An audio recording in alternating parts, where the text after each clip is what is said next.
So you just checked out the Canon C100, but you have no idea how to use it.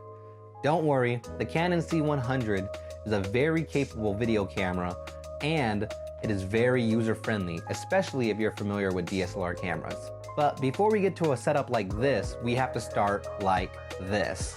Your camera rig will not be set up when you check it out. In fact, it will look exactly like this, and you have to set it up yourself. But don't worry, it's not hard at all. First, let's start with the battery pack. Right here is where the battery goes. We're gonna put it in this way, like so, and slide to the left. If you wish to check your battery life, there is a check button. You just click. Currently I'm at 75%, and there you go. Once your shoot is over, there is a battery release right on the side of the camera. Just push it forward and take it on out. The SD card slot is right above the battery. First, we lift open the door, put our SD card of choice in. I'm using a SanDisk Ultra. Put it in, logo facing up, and just push it on in. There's room for 2 SD cards. I'm only using one for now on the A side. Once you put it in, make sure you close the door. The camera will not read the card until the door is closed. Important to note that. Next, let's turn the camera on its side. Right here, you're gonna see a plug-in. That's gonna be for your handle. We're just gonna plug it in like so.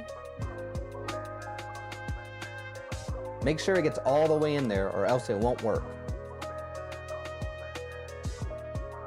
Once you get it all plugged in, set it up straight and then turn the knob. Remember, righty-tighty, lefty-loosey.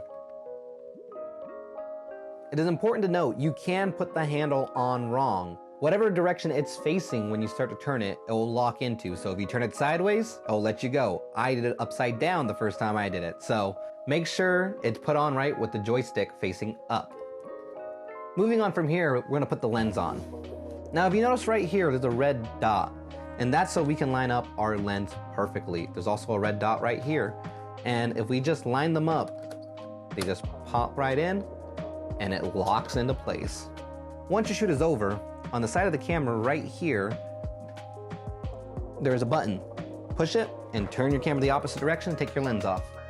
Last but not least, let's get our shotgun mic ready. Get your grip ready like so and just slide it on in. Once again, you're gonna wanna push this top bit down and start pushing it in the right direction. Righty-tighty, lefty-loosey. On the side of the camera with your handle, you're gonna notice 2 tabs. The EXT tab is the one we're gonna wanna use. Plop that open, and on the wire for the grip, you'll notice there is a little white arrow right here. Notice that there's also another white arrow right here. We're gonna line them up and plug that right in.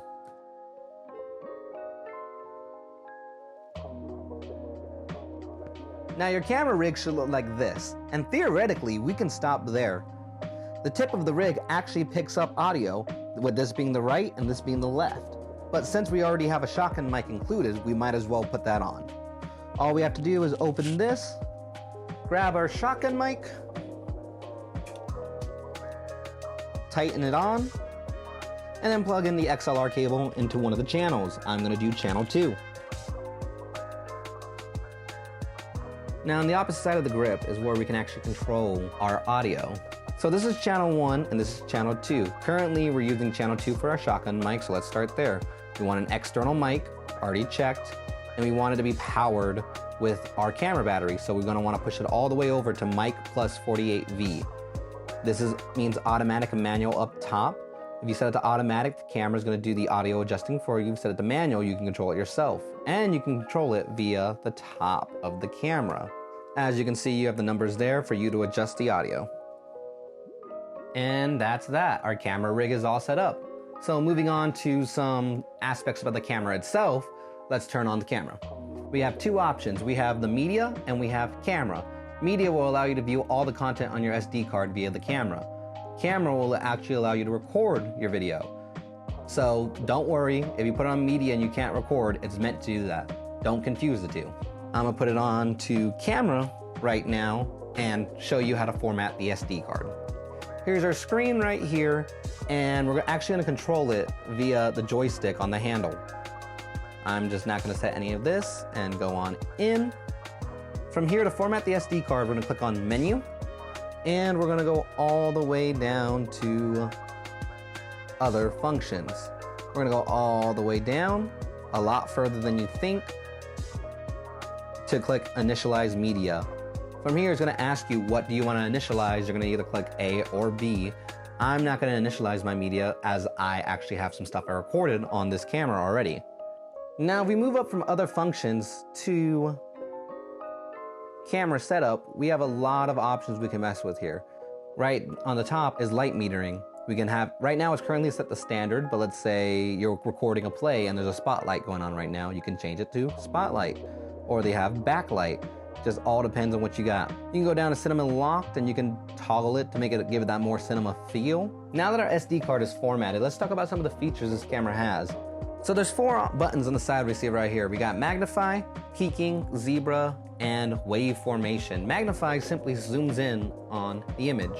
Peaking helps you focus your camera by highlighting what is actually in focus. As you can see right here, when I change that, you can see a difference in the amount of white on screen. Zebra shows you what is exposed in your image. As you can see, there's some lines on the lightsaber, a little bit on the tape, etc. This is so you can adjust your lighting and make sure you're not overexposing your shots. Last but not least, we have wave formation, which will just give you like a color grade of how all your images are coming out. We also have our white balance right here next to it. And as you can see, you can adjust your white balance before you start shooting in order to get the best possible footage. And if you click on custom pictures, you can adjust the quality of your videos. Right here, we control iris, gain, and shutter. And in order to toggle those, you'll mess with the joystick and move up or down. Last but not least, let's focus on, well, the focus. On the side of the camera right here, you can change it from automatic focus to manual focus. Currently I have it in manual, but let's say you want to do automatic. You push it up to automatic focus, and at the bottom of the camera, right here, that's how the autofocus works. It does a pretty good job of getting everything in focus. And best of all, it only does it when you click the button. So that about covers the basics for the C100. Obviously, there's a lot more we can dive into, but we'd be sitting here for hours. The best experience you can get with this camera is practice. And once you get more comfortable with it, you can start looking up more advanced tutorials. That being said, I hope you learned something today, and I wish you luck on your next shoot. Later.